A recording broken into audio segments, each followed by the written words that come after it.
एक राजा और एक भिखारी की रहस्यमयी कहानी बहुत समय पहले की बात है। एक समृद्ध राज्य था जहां का राजा बहुत न्यायप्रिय था। परंतु एक अजीब बात थी, वह हमेशा चिंतित और बेचैन रहता था। राज्य में किसी चीज की कमी नहीं थी, फिर भी राजा को कभी शांति नहीं मिलती थी। भिखारी का रहस्य। राजमहल के पास एक भिखारी रोज भीख मांगने आता था। वह बहुत प्रसन्न दिखता था, मानो उसे किसी चीज की चिंता ना हो। राजा ने एक दिन सोचा, कैसे यह भिखारी मुझसे अधिक सुखी हो सकता है। राजा ने अपने मंत्री को बुलाया और आदेश दिया, इस भिखारी को महल में बुलाओ। मैं इससे पूछना चाहता हूं कि इसकी खुशी का रहस्य क्या है। भिखारी महल में आया और आदर पूर्वक राजा के सामने खड़ा हो गया।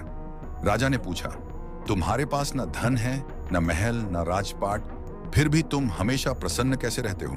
भिखारी मुस्कुराया और बोला, महाराज, मेरा सुख मेरे संतोष में है। मैं जो भी पाता हूं उसमें खुश रहता हूं। न मुझे अधिक की लालसा है, न किसी चीज का डर। मेरे पास जो है वही मेरे लिए पर्याप्त है।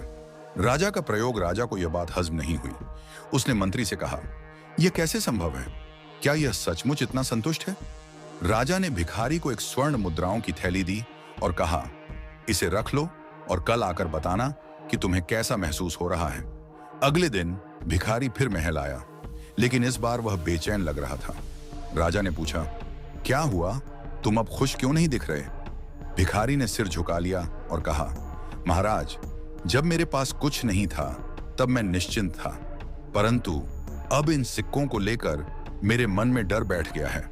अगर कोई इसे चुरा ले, क्या मैं और अधिक कमा सकता हूं? अब मैं पहले जैसा संतुष्ट नहीं रह सका। कहानी की सीख, मॉरल ऑफ द स्टोरी। राजा को अब समझ आ गया था कि उसकी बेचैनी क्यों थी।